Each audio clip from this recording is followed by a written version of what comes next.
conditions that had dominated most of High Jump's official activity.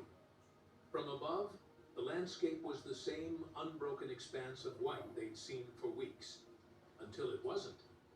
As they approached the drop point, Johnson noticed something unusual. A massive ridge of ice that didn't glisten under the sun like normal snow. Its surface looked dull, almost metallic in its sheen. When they all touched down somewhere, then on, they truly felt how different everything was on this continent. Here, it was noticeably warmer than not quite balmy temperatures, but enough to keep their breaths from freezing up immediately in front of their mouths.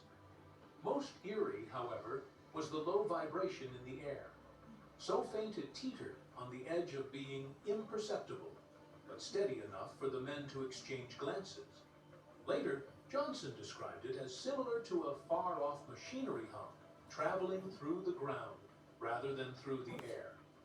At the bottom of the ridge, they found the source of their orders, a long, narrow fissure in the ice, its ends perfectly clean, as if cut by a huge blade.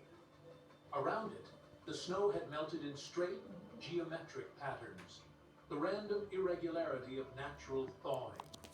Inside, however, the fissure opened into a tunnel.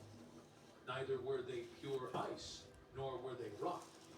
They were something intermediate, a smooth, curved material that seemed as ancient as it was engineered.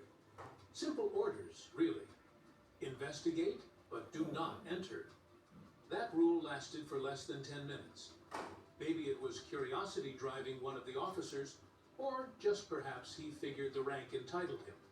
But in any case, he clipped the safety line to his harness and slipped into the opening.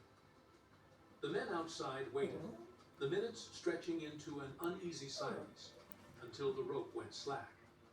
There was no signal,